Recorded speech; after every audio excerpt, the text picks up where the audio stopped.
side. It means we're here for you, giving you up-to-the-minute news coverage and the latest weather alerts to keep you safe. We're here on your side. Your Lakefront forecast brought to you by DeBoer Realty. We know Lakefront Real Estate.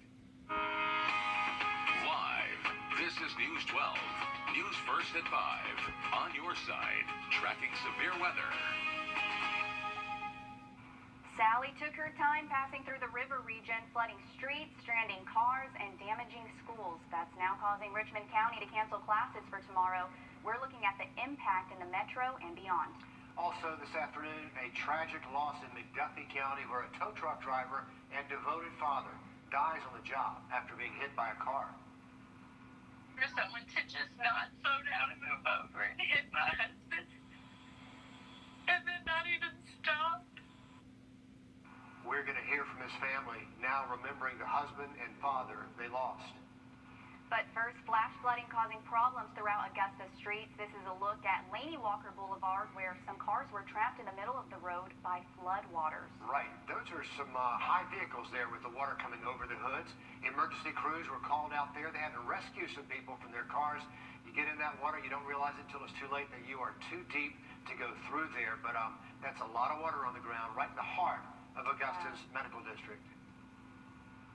Also, rescue crews had to be called out to some Augusta neighborhoods today after they were flooded out. This is an image from the Augusta Fire EMA flooding on Ramsgate Road. You can see how high the water was there.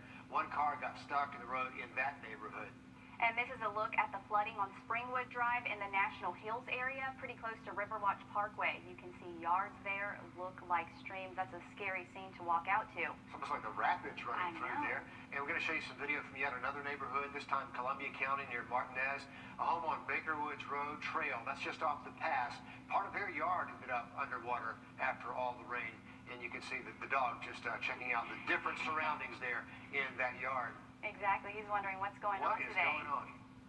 Columbia County saw a lot more flooding too. Grovetown officials shut down 4 or 5 roads this morning, but water started to recede around 10:30. And you see it there as it just like flows over the road into the side there. Wow. Yeah, those storm systems just overrun by all that water, and good thing they're blocking off that roadway right there. We're going to hear from our reporter live in Columbia County coming up in the next half hour. But first, the storms forced Richmond County to let schools out early today. Students sent home. All Richmond County students are now out of school. The school district also says they're canceling class for tomorrow. So Friday, no school for Richmond County, so they can take stock of the damage school by school. Richmond County confirms they told us that at least 2 schools were damaged today. Sierra Cummings is live outside one of those schools, Murphy Middle. Sierra. Yeah, Murphy Middle is at least one of the schools we know about with some damage, but check it out. From the outside, you can't even tell anything has changed. The issues are inside, and they raised some safety concerns, leading to an early dismissal today. Well, currently accessing damage to school facilities resulting from the excessive rainfalls this morning. This is a set list of specific schools the county has affected by leaks and floods, but the district tells us they're not ready to give us that full list yet, though. But 2 of the schools in Augusta's flooding-prone areas are on that list, as we mentioned, Murphy Middle and ARC. To keep schedules the same across the entire district, they sent all kids home today. Students will still have access to the virtual learning platforms. Parents calling this a welcome interruption for their children's safety. One mom telling us she's appreciative of the district's quick response. Just here to pick her up. But with everything else that is going on, of course, we are hyper aware of safety issues. And earlier today, it was so rough out here weather-wise that I really think that it was a great decision. So as we mentioned, schools will be open again on Monday. In the meantime, the district will be sending out officials to schools like this one, checking out classrooms, looking at the property to figure out what needs to be cleaned up and repaired here. Yeah, we're hoping no technology was lost in any of that flooding because we are leaning on it right now with COVID-19. We did reach out, by the way, to some other counties, and right now they tell us they're not planning on letting out students early or closing down, so we'll keep an eye on that. Zena. We're going to head straight to weather now with Chief Meteorologist Riley Hale with the latest on Sally. Riley, we've already seen all this rain today, but what can we expect as the day continues on?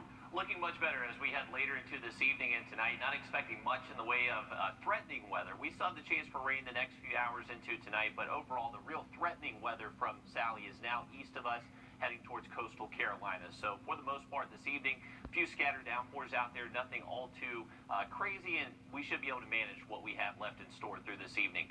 A closer look at the metro. We're about to see a quick little shower pass on through, getting close to Bobby Jones here, and you can see just these kind of sporadic showers moving through. So if you see rain, shouldn't last all too long for you, just kind of quickly passing on through.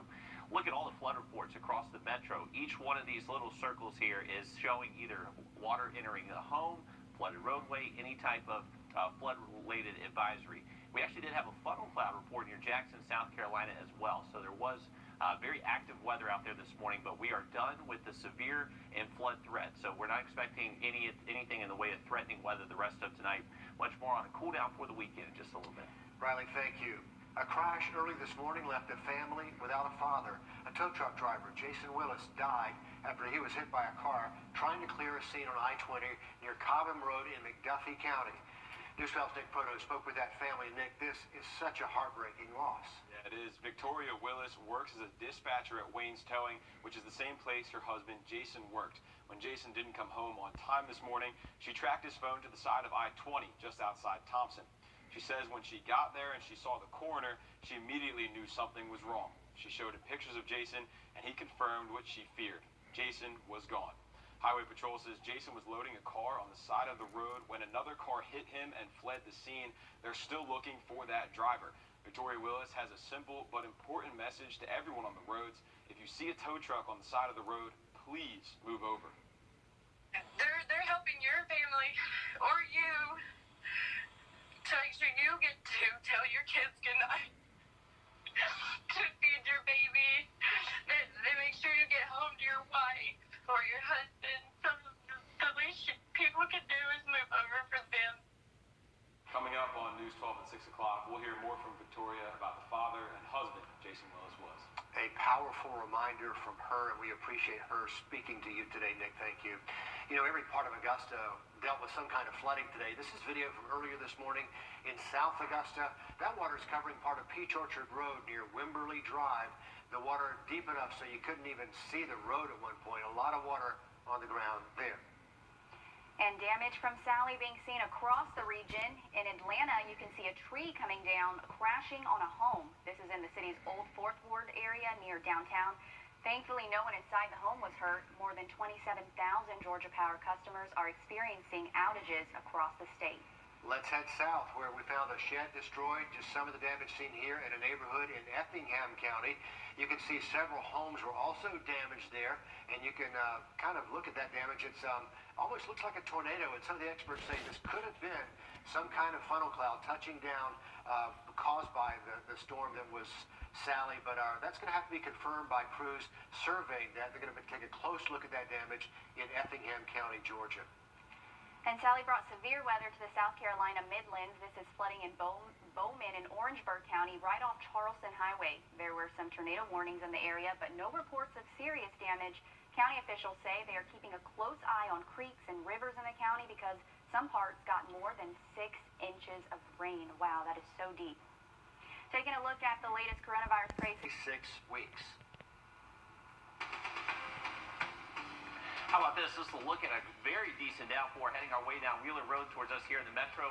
Look at that radar and your weekend forecast coming up. And after the break, water surrounding and finding its way inside homes across our area. We'll show you some of the photos sent to us. Kelly Leffler. The flooding today at homes and neighborhoods was widespread today. This is a look at some pictures viewers sent us on flooding, and this is on Forest Creek Road. Front yards turned into lakes and ponds right there. And this is what some people were dealing with in their apartment. This is over at River Creek Apartments today, where some water made its way inside an apartment there. So kind of a big cleanup on hand for those people.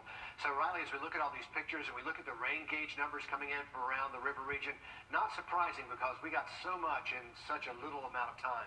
We really did, Richard. A large swath of 3 to 5 inches across the board. In some locations likely seeing even more than that. So definitely significant rainfall. looking at a couple videos across the area. This is actually off William Pugh Parkway, and unfortunately, most of these homes do flood like this. Any type of heavy rain event we do see, unfortunately, they were dealing with that again this morning. This is actually closer to home here in Augusta at the medical district. Just look at that water that these people are driving through. This is what we always say, turn around, do not drown. It's not worth it. We did have a number of cars stall out in floodwaters today. This is from Robert Turner. This is off Wrightsboro Road, so near Daniel Field here, and you can just see, yeah, this was the scene across a lot of the area, flooded roadways, and just look at all the reports. Each one of these little icons right here, just a different flood report, whether it be in the way of flood entering a home, roadway, anything like that. The good thing about today is that we did dodge most of the severe weather. There was a number of tornado warnings just a county away through Orangeburg, Sumter County. They've had multiple out there this afternoon, and a few debris signatures as well, so they likely did have confirmed tornadoes. For us, our severe weather threat and flood threat is over with. We're still dealing with some tiny little showers moving through, but if you step outside, still looking pretty ominous out there. So there's a lot of wind shear in our atmosphere that's allowing these to look very ominous looking, but overall not expected to be too impactful. Now, the way this looks, Sally is now extratropical in nature, so the center is actually way back here, kind of now affecting our western counties. Even though that main rain shield is now well north and east of us, that center is still kind of holding back towards the southwest. But this is going to be the cold front that moves through the next couple of days. That's going to help cool us off and bring us much drier conditions over the next few days.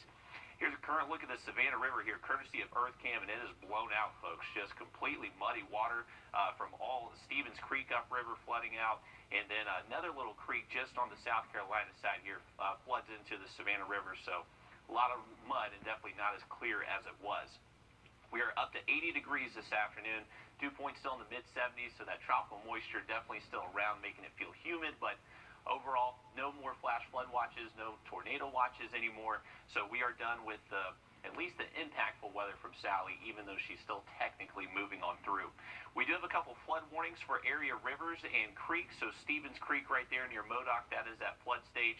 And then the Little River in southern Wilkes County near Washington, and other just bodies of water across the area. So still dealing with high water, and it will stay high the next few days. Through this evening, we got the chance for a few spotty downpours, but overall generally dry conditions most of the day on Friday. We are going to hang on to a good bit of cloud cover, though, so that should help keep our temperatures generally in the 80s tomorrow afternoon. Now, this one particular model showing the chance for maybe a spotty little shower Friday evening, but overall, most of us looking dry. And Saturday is going to be fantastic, actually staying even cooler. This is 3 o'clock Saturday afternoon, and some of us still in the upper 60s, so definitely a different feel to the air by the time we get to Saturday. And how about that by Sunday? Mostly sunny, waking up in the 50s. Riley, thanks a lot. CVS says it is doubling the amount of COVID-19 testing sites it has across the country. The drugstore chain says it'll add more than 2,000 new drive-through locations. Their goal is to increase access to testing and help slow the spread of the virus. The new locations will open in waves over the coming weeks. And all the coronavirus safety measures might help reduce flu activity this fall. The CDC says flu cases in the U.S. dropped sharply within 2 weeks of the COVID-19 emergency declaration in the springtime. That's when we started seeing things like school closures, social distancing, mask wearing. The CDC report says the Southern Hemisphere, which is now coming out of their peak of flu season, has seen very little activity. And flu activity in the U.S. might also remain low. We hope so, anyway. Pregnant women with COVID might be at a higher risk for severe disease and also for poor birth outcomes. A CDC study looked at nearly 600 hospitalized pregnant women with the virus. More than half were asymptomatic. But of the 45% who were symptomatic, 16% were admitted to the ICU. 8% had to be placed on a ventilator, and 1% died. Out of 448 live births, 12% were preterm deliveries, while 10 suffered a miscarriage or stillbirth. Still ahead, Apple releasing a new update, and now iPhones are able to do some new things. We'll break down the new features and what you need to know before downloading. Hey guys, it's... So if you've been thinking about buying a new smartphone, you might not need to. Apple's new operating system adding several new features that'll make your phone feel brand new. Jamie Tucker shows us the latest update will change how you use your phone and protect your information. iOS 14 ready to download now. I have 5 new features you will probably love, plus 2 things you need to do before you download it. The first thing you'll notice are the widgets. Swipe right on your home screen to call up cards of podcasts, calendar, news, notes, weather. Quicker than searching the screens for apps, you choose what to show here by tapping Edit. If you swipe left past all your screens, Apple puts apps in folders. Apps you use most often, utility, shopping, social, recently added. Tap Search, and every app is listed in alphabetical order. If you get a phone call, the information no longer takes up the entire screen. It shows who's calling in a small banner you can swipe to answer or ignore. Ever have trouble finding a text string in messages? You can now pin the ones you want to follow to the top. Just press and hold on the message and select Pin.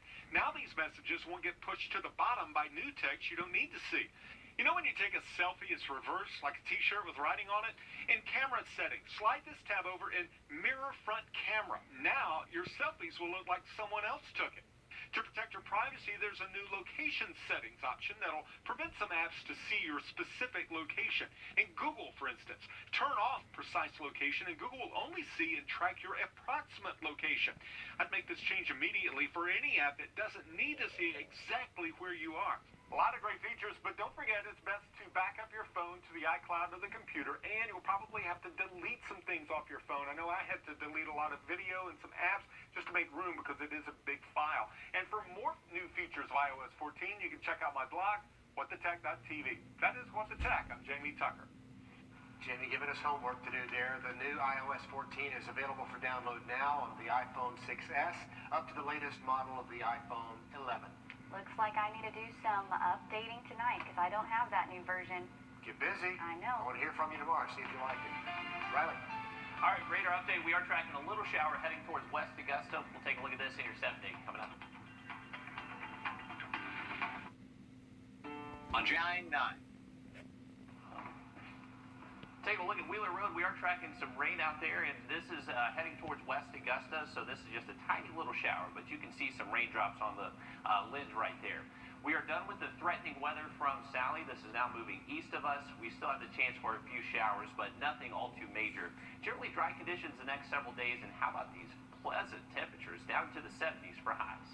All right, Riley, thanks. Checking our community calendar this afternoon. Arts in the Heart, you know, it was canceled this year, but starting tomorrow, you can buy those arts and crafts from those very online vendors who would have been here. The 2020 Digital Fine Arts and Crafts Market runs through Sunday. Again, Arts in the Heart, not coming here as a festival, but you can buy those products that you would have seen along Broad Street this year. Still ahead, we have a lot of flooding across the area today as some people have had to be saved. We'll keep showing you some of our worst hit areas and those rescues in 3 minutes. Stick with us.